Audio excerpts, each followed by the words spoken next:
here. Wow. Well, how do you follow up that, huh? How about another round of applause for I Saw the TV Glow?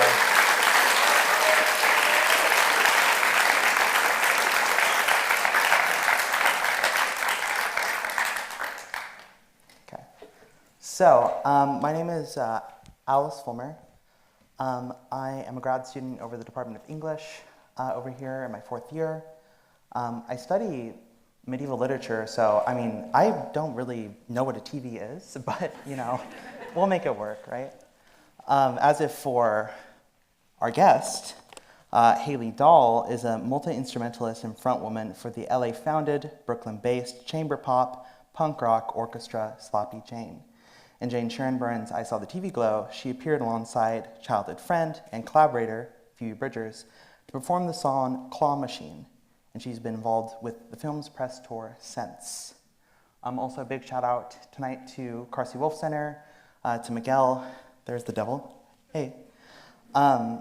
He'll be helping us moderate the event. I have some questions for Haley, and then we'll source them from the audience in about 35 minutes or so. Goodness, well, just thank you for being here to celebrate the film with us. And few of our local communities, the UCSB student body, round of applause. Yeah, the Santa Barbara Transgender Advocacy Network, where I also sit as a board member, round of applause. And radio station KCSB, and yes, applause, please. Thank you.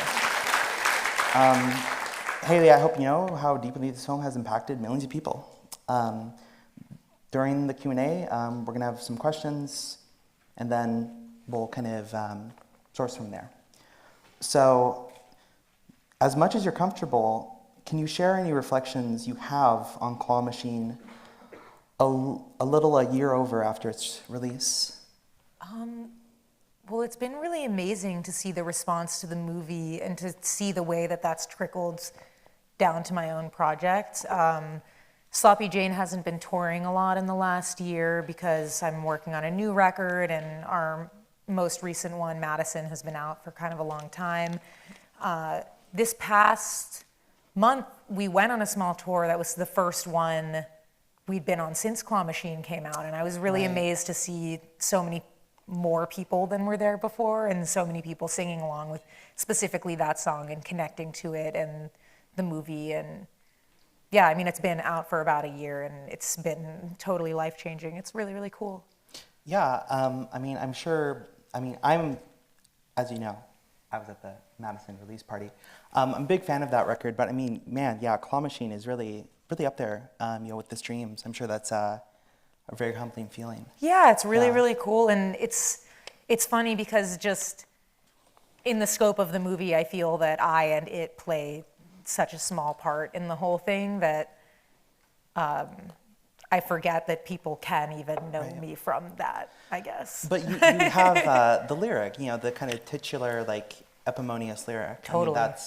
I mean, without it, I still love the song. But I think that's definitely, like, some kind of echolalia, for some folks. Absolutely, sure. And that came straight from Jane. That was one of Jane's only kind of initial guiding things, aside from just saying that it should be sentimental, moody, teenage, sent me a playlist of songs to kind of vibrationally reference, and they also suggested having the opening line be the title of the film.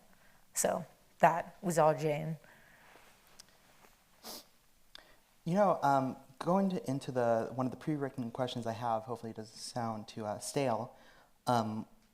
What's it like to work with Jane Schoenbrun? As a fellow Aquarius myself, I know that whenever I get a chance to work with another one of us, it can be a really wild ride. Yeah. Jane was so amazing to work with. They were really, really creatively generous. I feel that they gave me and everybody who had a musical role in the film so much space to be ourselves. I think that they wanted everybody really to be representing themselves, and I had a ton of creative freedom, but also the pieces of guidance and feedback they gave were really, really spot on. I don't know, Jane's amazing. I think Jane's amazing. Yeah, I'm right there with you.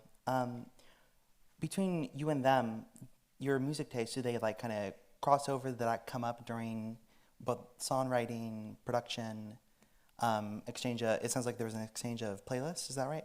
Yeah, Jane sent a playlist to, I think, most of the people who were writing stuff for the soundtrack that had really a very, very large range of music, some of which were like kind of heavier songs. I think there were King Woman songs on the playlist, and but there was also, the Broken Social Scene song and all the. There was a really, really wide. I don't remember all of it at this point, but it was very, very wide. And my main feeling kind of was that I wanted to write something a similar level of rip your heart out melancholy to the Donnie Darko version of Mad World. That was what I wanted. And I don't know if I got there. Well, what do you think, folks? How about a round of applause if you agree? Yeah. Thank you. Yeah, retweet if you agree, right? There you go. On that note, in previous interviews, you've said that with writing Claw Machine, trying to capture this deep, relentless longing that you felt as a teenager, can you elucidate on that a bit? As in, what kind of influences did your teenagehood have? I did.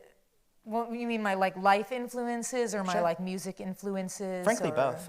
To whatever you want to share. I think that boredom played a big part in being a teenager, just like it plays a part in everyone's being a teenager. I grew up sort of in the beginning of screens like Tumblr era, and there's like beautiful and horrible things about that. And I think that Claw Machine touches on that a little bit. The line about sending grown men grainy pictures of the rib cage kind of came from being in, trigger warning, like Thinspo Tumblr, and you're talking to teenage girls who also have eating disorders, but, that's not who they are. Right. I mean, I was there for Tumblr. I mean, that was, what gave it away, huh? Anyway, I think that's, like when you see like films, about like teenage angst, I think there's kind of like a pre-canned teenage angst. Totally. That, of course, I'm on stage, so thinking of an example is a little hard, but I know I'm sorry for any fans of this out there, but I know, I'm just going to say The Breakfast Club, whether it's pre-canned, that's your choice. But I don't know, I just did not get that vibe, first off, with like this song, this soundtrack, this film. Totally. And I think sometimes that's frustrating for folks who really just wanted, linear storyline, where's my, CGI, monsters and whatnot. But yeah, real teenagehood is often not like that. It's some really hard lessons. And I feel like we were talking about this earlier, but the idea of, I just feel that good art doesn't just show you something.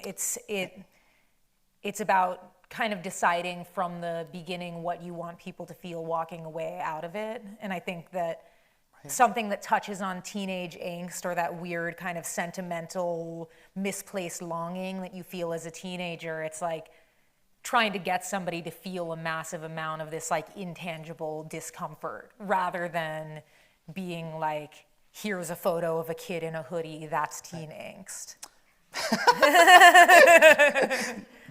That's an incredible line. Although that's a good feeling. Sometimes when I'm trying to write songs that are teen, I do think about myself in a hoodie in my mom's car listening to my iPod. Yeah. And I think about like how me at that time would feel about would she be like, yeah. And like when I get there, then I feel like I got it. Follow-up question, what's on the hoodie? I have my answer. I wore a lot of plain, but I had one that was, I had like a too old raver boyfriend who gave me one that was incredible. like, it was like blue and like but like a psychedelic pattern on the whole thing, but I was dressed really goth otherwise, but it was kind of this like psytrance vibe of a hood. It was not a good look, but it was the one that I most often wore, but I also had a My Chemical Romance hoodie. That's right. I mean, look, if you were on Tumblr, I mean, that was part of the course. Of course. Yeah. For me, my hoodie would probably have like Shadow the Hedgehog on it. Love. Yeah. Sure. Speaking of, fandoms and Tumblr and all of that. Oh, wait, I also had one that said Team Edward, but it had Edward Scissorhands on it. Like a kind of like multi-layered, like. My wonderful students, some of which who are here tonight, so many of them now wearing Twilight stuff, and it just does my heart good, I was weird. I wasn't in on the movies. I've only Right. kind of recently recognized them as having importance. At the time, I liked the books. Oh, and so when the okay. movies came out, I was like, Right, exactly like that. For sure. yeah. Well, Yeah, when I was on Tumblr, one of the kind of hyperfixations then for me was the Smashing Pumpkins. cool. Right. For me as a teenager, especially when I was at my most chaotic and debaucherous, I was constantly immersed in the world of melancholy and the infinite sadness. That album, and some people in the audience know this, was my constant companion. There it is. To see so many motifs from that film, in the film, from it, drew me closer to the story. Do you have any thoughts on the album, favorite contemporaries to it, kind of when it showed up during production? The Man in the Moon, like all of that stuff, Yeah, well, I love that record. And when I was in high school, I've always been and still am very tech behind. And so I had a Discman, even though Hell yeah. that was very far over. Yeah. But Melancholy and the Infinite Sadness was one of my Incredible. Discman CDs. And so it was with me a lot. And it's an incredible record. And I actually was recently speaking to somebody about this album and how I feel that people aren't really making stuff like that these days. Maybe sonically, some of the bigger, obviously like Tonight, I think that Right. a lot of like indie music touches on the feel of that song. Sure. But the record has so much range, and there aren't very many artists who are willing to like make like a beautiful, like kind of string-driven cinematic pop song and then go into like a really heavy song and then all the way back out from there. I think it's an amazing record. I don't think it has too many modern comparisons. No, and to his chagrin, every time Billy Corgan has tried to do something again like that, it's, love you, Billy, wherever you are. There's that one. I love when Courtney Love was like saying that she was hexing him in some live video. Yeah, and then That was suddenly awesome. he's bald. Yeah. Yeah. Classic. Yeah. I hate when that happens. Yeah. No, I just, I don't know. I mean, I guess, again, kind of sonically, emotionally, I wasn't surprised to see so many motifs from the album in the film. Totally. But just every time I watch it, it's just like, oh yeah, there's Jelly Belly. Yeah. Oh yeah, there's stumbling, right? Just all these little cues.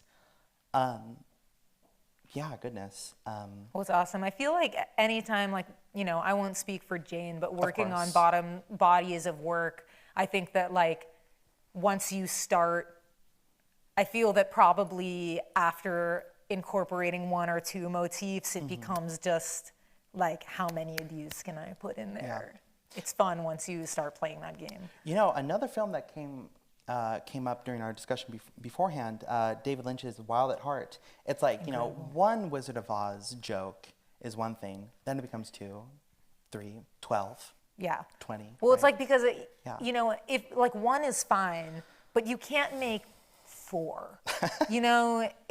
After you make 4, that has to be the whole thing. You have to really go all the way. It It's a has to be text as that many as comes you like possibly can. Otherwise, you don't fully get it. I don't know. You got to commit to the bit sometimes. Yes, very important. Yeah. I think both you and I can relate to that. I guess on the music and the soundtrack, do you have a favorite song on the soundtrack? And I'm including Snail Mail's cover of Tonight on here as well.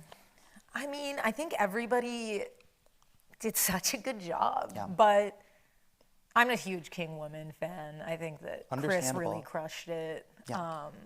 So I'll say, and especially because we kind of share that, Right, yeah. when Chris comes on. Chris has 2 songs on Chris there? has 2 songs, yeah. Okay. Chris has one in the credits also, but Right, okay. yeah, it's like, my scene happens and everybody's like, oh, that was really good. And then like Chris comes on and just obliterates whatever I just did. And she's so good. She's such an amazing performer. So I pick her, but they were all really good. Good choice, and I agree. I actually did have a question about that scene specifically. In the film, you appear during one of the most iconic scenes at the double lunch where you perform Claw Machine with Phoebe and other bandmates. Live music scenes like that are notorious to film, so what was that like? I mean, were you like shooting the same song over and over again? Were you starting at a chorus? Like, that sounds like there'd be a lot of ennui after doing a scene like that for a few hours. It was pretty chill. I think That's a relief. they were shooting on film, so they could only do so many. Right. Very true. Yeah. But I remember kind of being like, oh, we're done? Great. But it was cool. It was amazing. It was fun to have this like little fake audience, and they would clap at the end every time. And I was kind of like, do you mean it or do you not mean it? Or I don't know. Yeah, it was really cool. It was a really hot day. I remember that was kind of my main takeaway. Was I was like, it was filmed dang, on the it's East hot. Coast, right? Yeah, I was in New Jersey. That's what I thought. But it was really, really fun, and Jane gave super great direction, and it was a super smooth day. Yeah. Awesome. That's yeah. Because my other frame of reference was speaking of canned angst, the what is it, the 1992 singles with Cameron Crowe and Alice in Chains, right? Has a scene in there where they're doing Man in the Box in wood, and in whatever bonus feature I was watching a few years ago, I mean, they were talking like they were on it for like hours. And some of those guys, I mean, they're not in the right state of mind. I mean, it's a lot to ask of them. So I'm glad that wasn't the case with you. Let's see, what's a good non sequitur? So a set of lyrics that I've never quite figured out from Claw Machine would be, and somewhere south of Tallahassee, a teenage boy with a summer job, he's driving grown men around a golf course, etc. Does the Tallahassee boy have any significance, or is he just like an image emblematic of suburban doldrum? Well, it's sort of, the song is meant to be, I think the beginning of the song is very in the moment, where I'm, I am in the 8th grade sending grown men grainy photos of my rib cage, and I'm kind of just setting the scene of me in my room, and then I'm imagining someone in another place who maybe, that teenage sense of longing of missing someone who doesn't exist, where I'm like, somewhere someone hates their parents as much as I hate my parents, and one day we'll fall in love and get married and whatever. And that's kind of the Tallahassee thing. There was like a few parallels of like the grown men and the digging hole and the, Oh, sure. These parallels of like different lives, but both lives we don't really like. And then I'm talking to this person who's fake, saying, I think I was born bored, think I was born blue. Like, it kind of unravels in this way, and then, oh, but I'm so broken I can't hold on to anything. Right. And that's, it's just kind of this vignette of being heartbroken over nothing as a teenager, staring at the ceiling. Well, if there's one thing I do know about you at this point, is that you are indeed born blue. Yeah. Are you a fan of Joni Mitchell's Blue? I am. Yeah, me too. That is like, that's, again, that's its own Q&A. Me just asking you what you think of every song. We can't go into that right now. Sadly, no. Let's see. I don't know. On that note, just any other kinds of influences, musically, aesthetically, lyrically, that went into Claw Machine. There's the keys, horns, I believe, like kind of post chorus. Yeah, there's just, what do you call that? What do I call that? I think. I mean, it's kind of I just like the song itself is kind of just through composed, like nothing ever repeats, which I prefer in a song. I've had a lot of people try to get me to write a second verse, and I just don't really like to if I can avoid it. Sure. I don't think there's a point these days. I think like The radio, it used to be about the radio and hearing the chorus as many times as you could. Right. This is my theory on why songwriting is different now. But I don't think you need a second verse and a second chorus anymore, because you want people to play it again. And so you can just go, you do the first verse, you do the chorus, you do the bridge, you do another end, and then it's over. But anyway, so I wrote the song kind of through compose. It's just meant to kind of go like this shape. Like this? Big, like start small. like this? Like this shape. Incredible. Yeah, it's just kind of meant to start small and just grow and grow and grow and grow. And I use a lot of orchestral instrumentation in most of what I do. And it was a really fun one to write it for. I kind of kept it pretty like poppy strings mostly. Sweet. I mean, again, it's always going to be something stuck in my head because, we played it at our wedding. So thank you. That's thank so you for amazing. That. Let's see. So, I mean, how else do you say it? It's Pride Month. Happy Pride. Round of applause. If you dare. This film has been embraced by our transgender community and has been the subject of hours and hours of discussion during community meetings and hangouts this last year. In light of the lavender panic going on today, what kind of message do you think this film can provide, like the larger LGBTQ plus community? Well, I think, a lot of the messages are ones that are just straight up in the film. The idea of there still being time, there always being time to explore who you are and figure out how you want to present that to the world, I think is the biggest takeaway. And just that, no matter what, there's still hope, and I think that there's a lot of hopelessness being pushed upon everyone right now. On screens, and I think, right? On screens, in real life, everywhere. And I think that, I don't want to, again, speak for Jane, whose movie it is, but I think that the big takeaway of it should definitely be that there is still time and that there's hope for you and for me and for everybody, Yeah, there's, again, so many of these quotes have just become these, kind of earworms. One of my favorites between me and some friends and my lovely wife, there is low-key still time. It's just, I like that. Yeah, just things you just find yourself just saying again and again and again. I mean, when it comes to, everything that we have going on, and this is me not speaking for you or for Jane, but just as another member of the transgender community, it's just what was nice too as well was to see a film where it's like, how do I put this, like Euphoria. What are some other examples? Pose, right? These are all films or television shows that are loudly about certain aspects of identity, which are great to explore.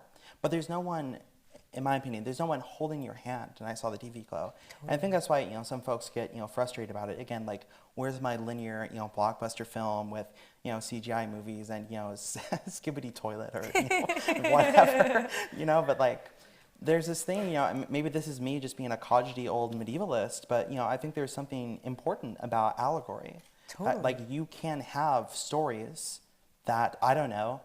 Maybe are even open to interpretation. Totally. Well, and layers I think are very important. Right. The reason that I first connected with the script when I was given it before it was shot, I just felt that there were so many layers, and it was the kind of thing that someone could really, really obsess over. And as a lover of weird music and cult films and stuff growing up as a teenager, those things meant so much to me because you could watch or listen to them over and over and over and over again and find something new over and over and over and over again. And I think that we are losing that quality in a lot of mainstream media. And I think that the impact of a film like this is going to be so much more lasting because it continues to give. Absolutely. And like it will mean something to somebody the first time they watch it. And then after they live more life and discover more of themselves, they'll watch it again and they'll find new, I think that that's so crucial. On that note too, I mean, now I'm just kind of curious. I know we were talking about a couple films earlier, and the works of David Lynch. I mean, I don't know, what are some of your favorite films? Some of my favorite films. If you I care mean, to I share loved your I taste. loved Donnie Darko growing up. Yeah. Also, I've said it like 4 times in this span of this Q&A, Yeah, but I'll yeah. say it 3 more. Donnie I Darko, also love Donnie Donnie Darko, Darko. Donnie Darko, and then he appears. I think that's how that But works. Actually. yeah, that's how Yeah. it works. Yeah. Weird one. My favorite movie of all time growing up was this film, The 5,000 Fingers of Dr. T. It's Dr. Seuss's one and only live action No film. kidding. It was made in the 1950s, I think 1953. It's a musical. It's about a little boy who has an evil piano teacher who creates a concentration camp for little boys to make them practice piano forever. It flopped, believe it or not. But I think it's just crazy. The soundtrack is insane. Like, so much money was spent on making this movie that absolutely nobody watched, but the sets and the choreography, I'm sure. it's just Yeah. unbelievable. And it's very, very gay. It's Well, but I love it. It was made in the 50s. There's problematic aspects. If anybody in here watches it, know that that's not the part that I like about it. But that's one of my favorite movies of all time. And I've watched it like 800,000 times. And then, Rocky Horror Picture Show growing up also. I'm just naming like the formative ones, Hedwig and the Angry Inch, all the weird rock operas I loved growing up. Also then randomly Paper Moon, kind of separate, but that's the Tatum O'Neal little kid ones. I loved that one. Yeah, no. Every time I think of Hedwig and the Angry Itch, it's I'm thinking of the typo negative cover. Totally. Have you heard? Yeah, yeah. I'll leave my Peter Steele impersonation for another night. But yeah, God, something about just that weird mall goth rock stuff. Totally. Yeah, that I absolutely love. For no other reason than it's kind of chuggy. It's kind of, like the Hot Topic version of Live, Laugh, Love. Totally. Absolutely. That's amazing. One more. No, that's definitely the question. Yay. Okay, cool. Myself, I've always struggled to see myself as like a, kind of a 90s kid, despite having an attachment to a lot of that decade's aesthetics. Dare I ask, where do you see where do you see yourself in that spectrum? Do you think the film captures that kind of generational dissidence? Like, I don't know, the whole, I guess, like, zillennial discourse, I guess, is kind of what I'm getting at. Yeah, I definitely feel pretty zillennial. Yeah. I'm 95, so I'm really 96. right in you can't really call yourself a 90s kid because you weren't really there, but then you already were kind of happening by the 2000s. Right. It's very complicated. But now it's really cool to be like a Y2K kid. Yeah, but like Yeah. we weren't quite I don't feel quite like I can claim. I feel the same way. Like I was born in New York and lived there for a few years and then moved to Los Angeles, but I was really young. Like I can't fully claim being native to either, which is annoying. And I feel the same way about 90s, 2000s a little bit. But that's fine. I think definitely maybe we're just children of the Great Recession. Maybe that's the next big wave. Yeah. Yeah. We get both. We get that one and the one that's now. Oh yeah. Yeah, a double feature. Yeah, we were Oh, like my just goodness. old enough that we can remember the one from before. And It'd be then- crazy if there were like, historic parallels or something. This film is magical. You know that. You all know that. I know that my life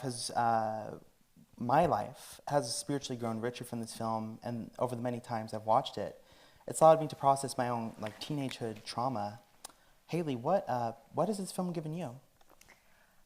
I mean, on a very literal level, it's given me a massive and wonderful platform to create something and to share that with people. It's given me something to be a part of that I'm very, very proud of.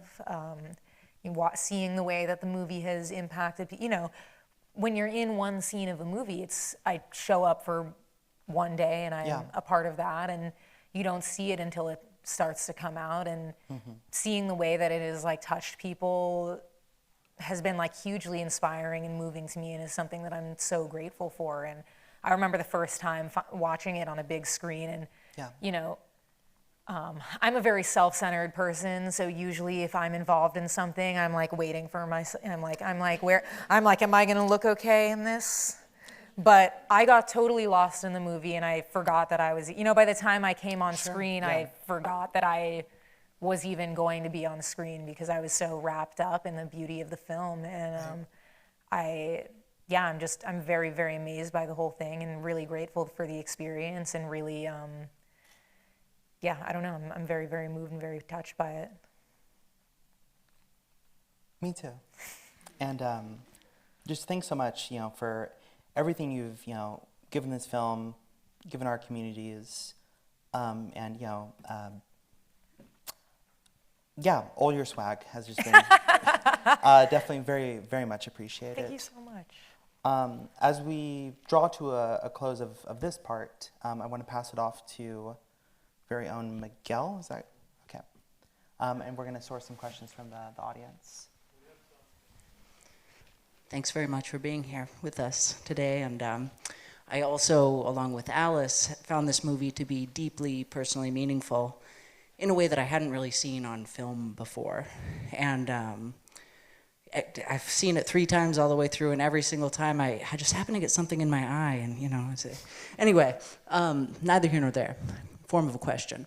So one of the major motifs of the film is this idea of angst and childhood. And it's this idea that teenagers, feel tumultuous and sad and confused and upset. And often in retrospect, you grow out of it, except sometimes you don't. And sometimes it's something that's deeply and desperately wrong, and you never really feel like you get past that stage. And I noticed that when Owen is trying to tell himself, and I use the he pronoun simply because Owen presents as a man throughout the movie, trying to tell himself, oh, this isn't real, this is kid stuff, this is fantasy. I can't possibly live this reality. I have to be a man. I have to be a productive member of society. He's reciting all these platitudes. So where do you read childhood and arrested development and the strangeness of time into this movie? And of course, I know you can't speak for Jane, but where do you read that in terms of a teenage angst that doesn't necessarily end when one stops being a teenager? Well, what's so interesting is I feel that almost 100% of the time, kids are right about everything. And very, very, more than anything, kids are right about themselves. And more often than not, when a kid feels discomfort about who they're being asked to be, it's because they shouldn't be being asked to be somebody other than who they are. And I think that a lot of times, when you explain like a teen angst going away, a lot of times it's just something, that discomfort just gets kind of grinded out of people by life, and you kind of get forced to accept something. And I think that it's very, very brave when people hang on to the kernels of truth and self that they see in themselves as a child and hold on to that into adulthood. And I think that the film kind of does say that, and I know in my life in smaller ways and in other situations, there's a lot of things that I found very, very true as a kid that as an adult I kind of stopped believing. And then after a certain amount of time, I look back and go, I was pretty much right when I was 14. You were spitting. About that. And I'm pretty mad at everybody for telling me I wasn't right about that, because I was. So I don't know. I think that kids should be encouraged to believe themselves and explore who they are in every aspect. And I think that I do think that relates to the movie, just my own perspective. That was so poetic. Sorry, sat in a weird spot for asking questions. Hi, I was wondering, I'm curious, as an artist myself, I feel like you've found such a unique voice in music that you had kind of touched on tends to find its way occasionally towards teenage angst and melancholy, and I'm curious how you find release in these themes and not, oh God, I'm remembering these things. It seems to be a happy thing for you. And I would just love to know more about your process in exploring those things. I feel like as a child, I was a really big meltdown haver and tantrum thrower. And I feel that doing music and performing gave me a space where I still get to do that and people clap when I do it. And I find a lot of joy in that. And I don't know if that fully answers the question, but that kind of, I don't know. It's nice to have a safe place to really express, and you can say the worst possible thing you could ever think of, and people reward you for it. It's awesome. I love my job. Hi, this is my Percy, is that you? yeah. Hi, that's my TA. So this is my first time seeing this movie, and like my first introduction to your music as well as just like I knew a little bit about the movie coming in, but I didn't realize it was kind of going to be like a little bit like a horror theme. For me, it's always been really interesting seeing like or knowing that I always kind of grew up at a point where LGBTQ, like being queer, was more socially acceptable. Or at least by the time I got to middle school, like I had friends that were just like, yeah, I'm queer. And I'm like, oh, that's cool. Like, but at the same time, I remember still like as having older parents when there's like a Good Luck Charlie episode where there's like the lesbian moms, and I was like, oh, there's two moms. I didn't know that was like a thing, you know. So like, did you? And like my parents had a bad reaction when they saw me sing that, and I was like, I don't understand like why is that like a bad thing, you know? And so for me, it was more about I want to ask you. Did you channel, like, I'm sure you saw that transition as well, like, once, like, queer marriage was legalized, did you, like, channel any of that past experience into, like, making the music? Or, like, in, like, say, like, in, like, a vision board as well? Because it's, like, seeing that lack of acceptance and kind of, like, stigma to suddenly, like, now people are, like, coming to California to get married with their queer partner, and, like, then suddenly now everybody's very, at least in this area, like where it's a little more safe, it's not as difficult to be open to some extent. Totally. I mean, I think that I specifically have been very lucky to grow up between New York City and Los Angeles and have like parents who are artists. And, you know, I don't think that nobody ever asked me if I was straight, or it's not that I was, like, I don't, it was never really a thing, which is amazing and is a huge privilege of growing up kind of in like coastal hubs in creative communities. So I feel like I wasn't pulling from maybe my own sense of repression about, you know, queerness specifically, but more so just like the feeling of just pure unsettledness with myself and my life as a whole that I had as a teenager, which, you know, that was a part, it was just everything. And I think that that's mostly what it was about for me. So I just had a question for you, Haley.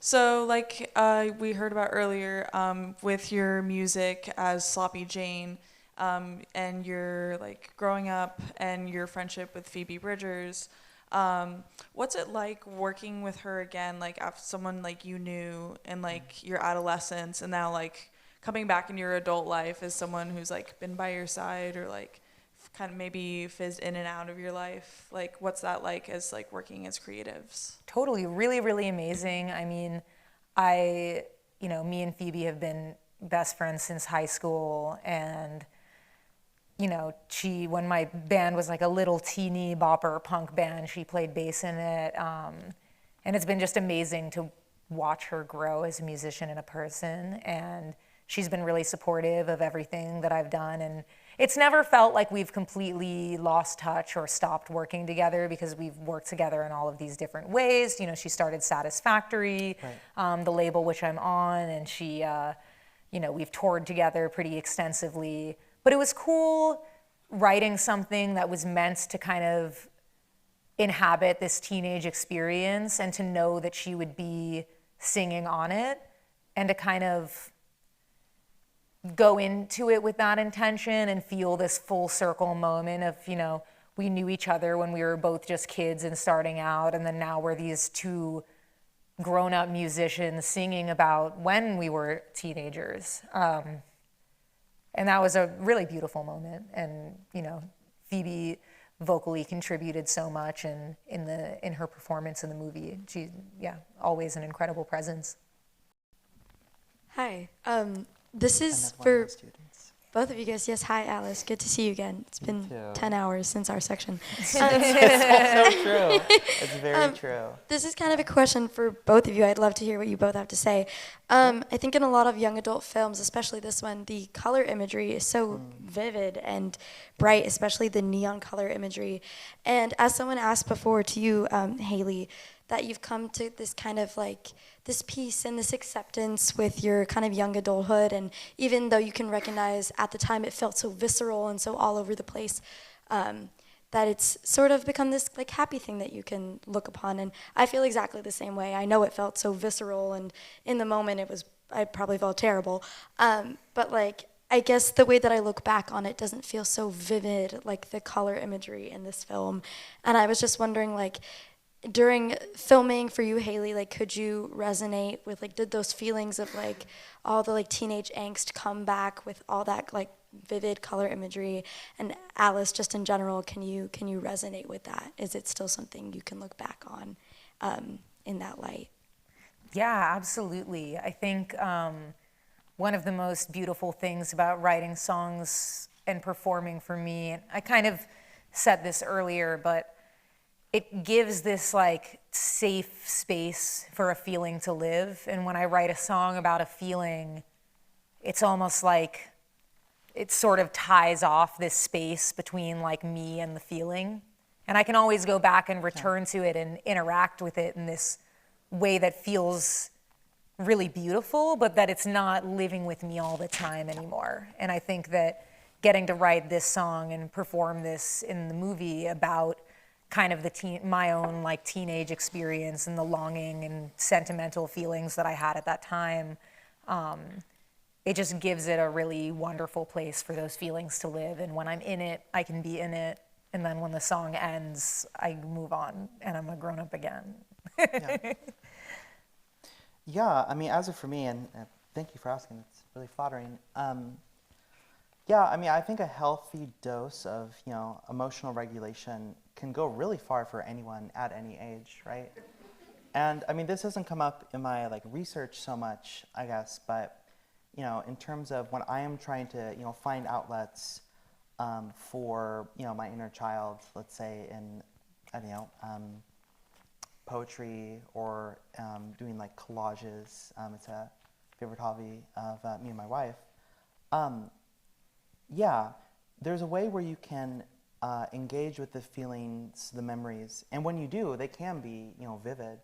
I think the colors that you're getting at, right? I mean, it's a little bit more like when I first saw, you know, the trailer, I was like, oh, bisexual lighting, awesome. But it's a lot more than that, right? I think there's some, even just some of the dialogue of, you know, like, you know, when you remember X, Y, Z, like, how do you remember it? Like, is the memory not quite right? I think these are things that I've always been trying to kind of think of and, you know, process since I stopped being a teenager. And then suddenly it's like, yeah, there comes a point, you know, or at least there can come a point where you can engage with said memory earnestly, honestly, honor it, yeah? And like comfort and console your inner child. But, you know, part of that, you know, hug is also to letting go again. You know, they can swim on their own, right? Does that make sense? But it takes time to get there for sure. But, you know, this film has definitely, yeah, like, it was like a, I don't know, like a vaccine, like an inoculation, just like, you know, got me from, you know, one point of adulthood to another, I would say. Yeah. Okay. I'd like to thank again the Carsey-Wolf Center and UCSB's Film Media Department staff, the Santa Barbara Transgender Advocacy Network, CSB, and everyone who stands up for trans love, lives, and freedom. Happy Pride. Thank you so much.